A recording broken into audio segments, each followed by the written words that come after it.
Assalamu alaikum wa rahmatullahi wa barakatuh to my brothers and sisters in Islam, and salam to everyone else. This is Ali. Welcome to Dawah Films. I hope everyone is preparing for the up-and-coming year, and I hope everyone is being safe. Enjoy yourselves, so please be careful, guys. I want some good responses when I come back here. This video is the first of many of a joint project with Veritas and Telemonstros on the topic of atheism. This particular video series will be focusing on the issue of negative atheism and whether it requires justification and whether it is actually justified. You will hear among many atheists today that atheism is the default position because theists have to bear the burden of proof for their claim that God exists. This view is based on the work of Anthony Flew and his essay, The Presumption of Atheism, linked in the info box. You will also hear that atheism is not a belief, but rather has no positive beliefs and is a mere lack of belief. There also seems to be two major schools of thought in atheism today, that of positive atheism and negative atheism. Positive atheism, or more commonly known as strong atheism, is the belief that God does not exist. Negative atheism, or weak atheism, is apparently just the lack of belief in God's existence. How one comes to distinguish between these two positions by inferring that one is a belief and the other is not, is beyond me. Last time I checked, a position requires a belief in order to have any sort of substance. You cannot have a position on something unless you have a belief about that something. For example, you cannot say that you lack a belief in God's existence when you clearly infer something about God's existence, such as that there is no evidence for his existence, etc. Many atheists will also use the analogy of babies to prove their point. They will say that we are born atheists because we are not born believing in God, but this is misleading. Babies have no concept of anything and don't even know what God is. To say that your atheism, which you believe to be a rational rejection of theism, is equivalent to an entity that has no concept of anything, is complete foolishness. Babies, trees, rocks, etc.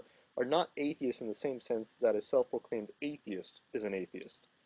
To acknowledge that you are an atheist is far different than being the same as, say, a rock.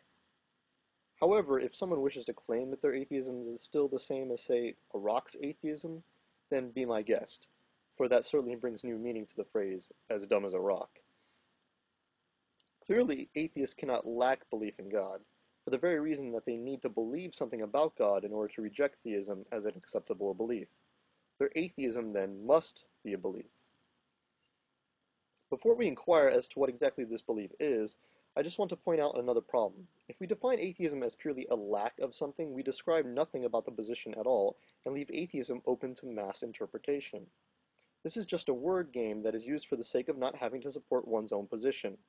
Now, if I likewise wanted to not support my position, I could start redefining theism as a mere lack of belief in metaphysical naturalism, which is clearly true of theism. But if I make this the only definition of theism, then this would include many atheists as well, since many atheists are not metaphysical naturalists. Hence, many atheists would be both theists and atheists, but this is clearly absurd. Moving on.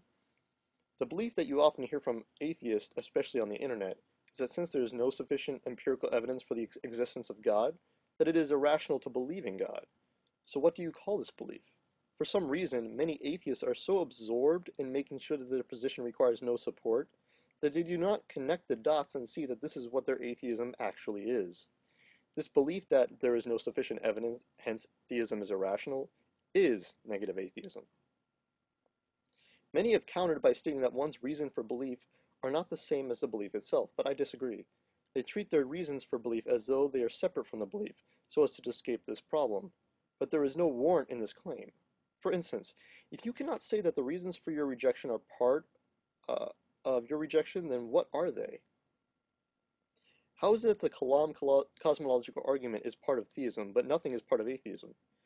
How is it that the teleological argument is part of theism, but nothing is part of atheism? It doesn't make any sense. For some reason, every other rejection or claim on the planet has some positive support, but when it comes to atheism, that all goes out the window.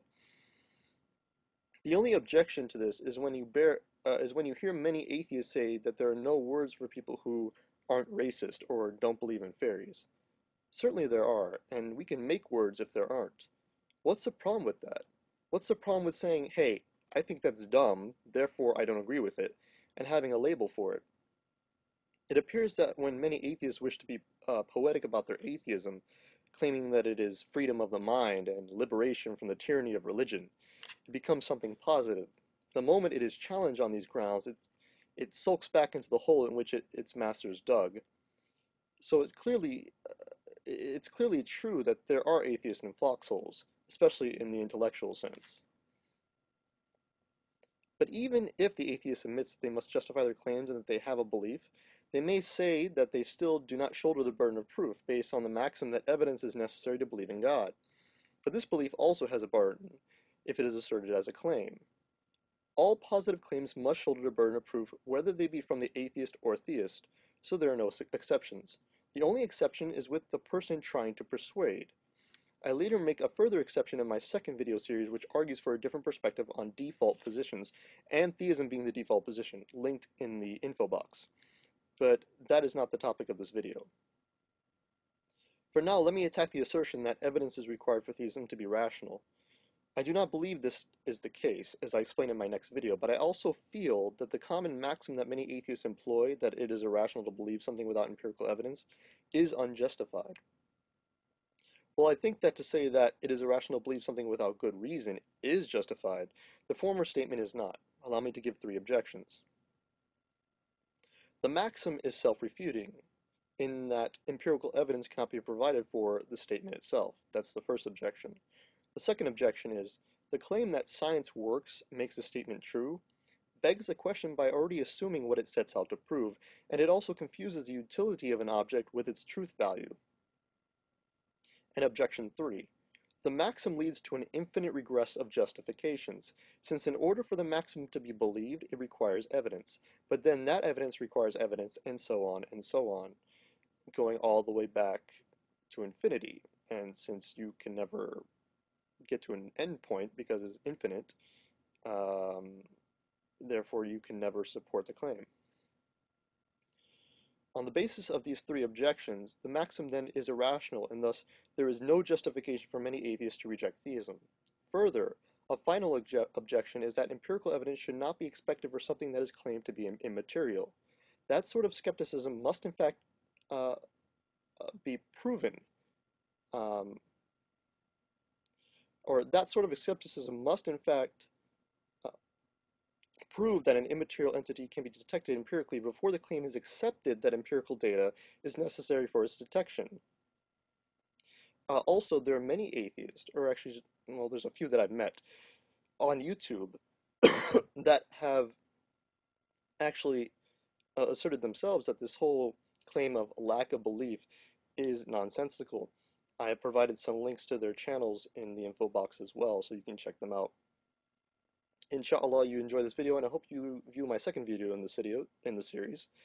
Assalamu alaikum, and Happy New Year, all of you. And take care, okay?